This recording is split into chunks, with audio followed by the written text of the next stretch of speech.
तुम बड़ा भाग्यशाली है, बड़ा भाग्यशाली। संत जी बोले हाँ बात तो ठीक है, इस परीक्षित के भाग से ही आप पधारे, नहीं तो आपके दर्शनों को तो हम सब लालायत रहते हैं। आपके हमारे परीक्षित का भाग्य समझो और साथ में हमारा ही भाग्य आपके दर्शन हो गए। तो सुखदेव जी ने कहा परीक्षित, जीव का कल्याण तो एक घड़ी में हो जाता है, एक बात तो 7 दिन है, कोई चिंता की बात। और तुम ये मत सोचो कि संत ने हमको श्राप दिया है, नहीं, वो श्राप नहीं समझो, आशीर्वाद समझो।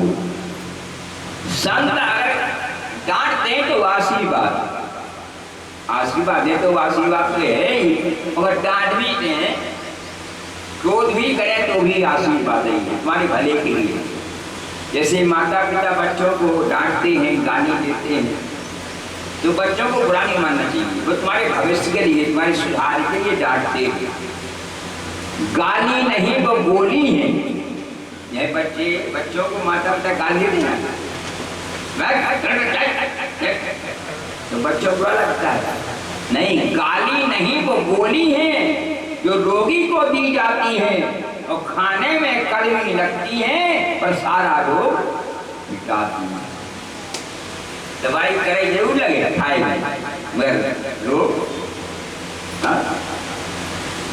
तो संत का वो आशीर्वाद समझो। अगर संत ने तुमको श्राप नहीं दिया होता, संत कभी किसी का बुरा नहीं करते, संत भला ही करते। ये उन्होंने अच्छा किया, भला किया तुम्हारे साथ। अगर श्राप तुमको नहीं हुआ होता तो तुम अपने राजपाट वैभव में मस्त रहते, यहाँ नहीं आते और तुम्हारा जीवन भविष्य में अंधकार में हो जाता। माया मोह में तो फंसे रहते। एक संत ने श्राप देकर के तुमको उस माया के बंधन से जो निकाल दिया। बोल भगवान, संत कभी किसी का बुरा नहीं करते, भगवान कभी किसी का बुरा नहीं करते, अच्छा ही करते। तो संत श्राप दे तो समझो अच्छा है और आशीर्वाद दे तो अच्छा है, ये नहीं। तो परीक्षित तू चिंता मत कर, तेरे भाग से मैं आया और ये सब प्रभु की लीला है, ये सब भगवान की प्रेरणा से सब कुछ हुआ है। संत ने श्राप नहीं दिया, प्रभु की प्रेरणा से हुआ ऐसा, क्योंकि भगवान को ऐसा करना था। अगर श्राप नहीं होता तुम्हारे लिए, तुम यहाँ नहीं आते, और तुम नहीं आते तो हम नहीं आते, और हम नहीं आते तो भागवत नहीं होती। बोले अगर श्राप नहीं हुआ था तो काय को जाते हो, सुखदेव जी काय हुआ थे और काय को भागवत सुनाते, और आज हमको भागवत सुनने को कहा। ये सब लीला भगवान की है, जो कुछ होता है सब उन्हीं की माया के पास होता है। जैसे रामायण में दशरथ जी को चौथे वन में गिलानी हुई, विचार करना, थोड़े समझने की बात है, बड़ी प्यारी बात। दशरथ जी का चौथा वन आ गया, श्रवण समीप भये सुत केसा और मनहु जरठपन अस उपदेशा। जब दशरथ जी के सफेद बाल होगा, चौथा वन आ गया, उस समय इनके मन में गिलानी हुई। एक बार भूपत मन माही, भाई गिलानी मुड़े सुत नाही। अब बताओ, समझो बात के लिए कि कितना समय निकल गया, चौथा वन आ गया, बुढ़ापा आ गया, तब तक कभी गिलानी नहीं हुई, सब संतान नहीं है हमारे यहाँ। अब बूढ़े हो गए, बुढ़े हो गए, सफेद बाल हो गए, अब मन में गिलानी करे संतान नहीं है हमारे। अरे क्या बात है, ये कोई दुख है, ये कोई दुख नहीं है। अरे इतनी जवानी निकल गई तब चिंता करते, तो उस समय क्यों गिलानी हुई बुढ़ापे में कि संतान नहीं है? ये भगवान की प्रेरणा, भगवान को आना था, रामावतार होना था, तो भगवान की प्रेरणा से ही गिलानी हुई। बोल भगवान, भगवान की कृपा से गिलानी हुई। तो जो कुछ भी संसार में होता है वो सब प्रभु की मर्जी से होता है, उनकी कृपा ऐसी होती है। मुझे ऐसा करवाना है, सब न चावत राम कोई नहीं चाहेगा।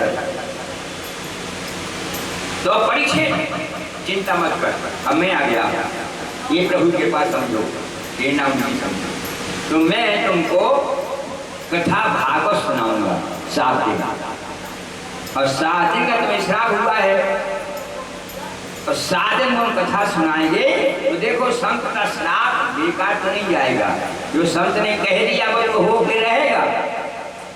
7 दिन तक्षक आएगा, सर्प में काटेगा, तुम्हारी मौत होगी।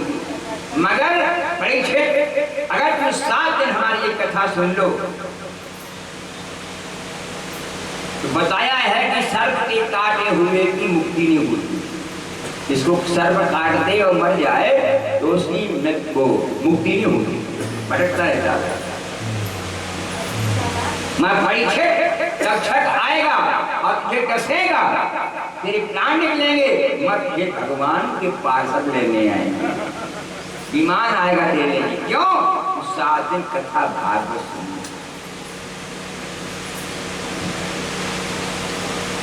उसका जीवन सफल हो जाएगा। तो परीक्षित एक बात, अभी तेरी कुछ इच्छा हो हमसे पूछने की तभी तो पूछ ले, कुछ शंका हो तेरे लिए पूछने की तो पूछ ले, पर हम कथा में शुरू हो गए तो फिर टोका टाकी दीक्षा हो तभी।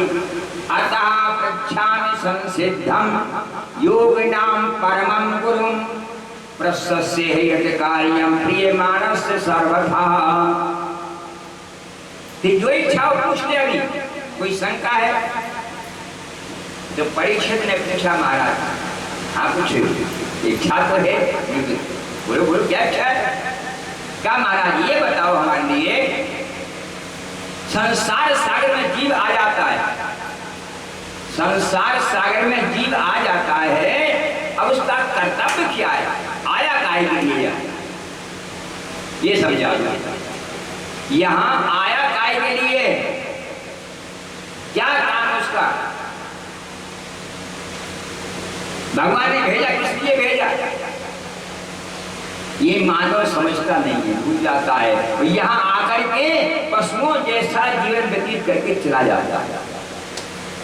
येषां न विद्या तपो न दानं ज्ञानं न शीलं गुणो न धर्मः ते मृत्युलोके भूभारभूता मनुष्य रूपेण मृगाश्चरन्ति। हम पशुओं की भांति चलते चलते चले जाते। और महाराज एक और बताओ, संत महात्मा पंडित विद्वान वेद शास्त्र कहते हैं भजन करो भजन करो भजन करो, नहीं रामायण पढ़ो भजन करो, कलियुग के भजन करो, शांत रहे तो भजन करो। अरे भजन तक करे तुम करेंगे जो मन तो, ये मन भजन नहीं करने देता, ये मन तो बड़ा चला है मारे महाराज। कबहू तिय सेज अधीन रहे, कबहू तिय सेज अधीन रहे, कबहू वन मार्ग में पिछड़े, कबहू धर ध्यान सु ज्ञान करे, कबहू धन लोभ के फंद पड़े, और कबहू दुख में कबहू सुख में जिए, कई बात नहीं ठहरे, भगवान तुम्हें नर कैसे भजे, मन तो मृग के छलांगे भरे। ये मन तो मृगा ही छलांगे मारता, ये मन बड़ा बेकार है। तुम तोड़ के भाग जाते करते हैं, ये मन की मायना करता नहीं। आप जो बैठे हो तो कथा सुन रहे, मन कहाँ भाग जाता है, मन दौड़ जा फिर आ जाए। एक बार हमारे मन में आई, जब मन बड़ा खराब जो मन बड़ा खराब, ई पे कंट्रोल होश हो, ई पे थोड़ा वक्त तो अंकुश लगे जाए तो तुम मानते नहीं क्या? यानी मैंने कहा घंटे घंटा घर को मैंने बैठ ये हो जाइए तो चलो तो हमने हनुमान जी से प्रार्थना करी, ये यही देवता संसार सागर में हनुमान जी ऐसे देवता है कि उनसे प्रार्थना करी तो हाँ, हमने थोड़ी सी लाइन ज़्यादा नहीं सुनाई, हमने हनुमान जी से कही, हे हनुमान जी महाराज, अरे हनुमान खबर लियो ई मन की, हनुमान खबर लियो ई मन की, हनुमान खबर लियो ई मन की, हनुमान खबर लियो ई मन की, हनुमान खबर लियो ई मन की, हनुमान खबर लियो ई मन की। हे बजरंगी हे रणरंगी ये खबर मुझे सुन तो लो, हे बजरंगी हे रणरंगी ये खबर मुझे सुन तो लो, जो मन मोरो मानक नैया ई भो तनक को चलत।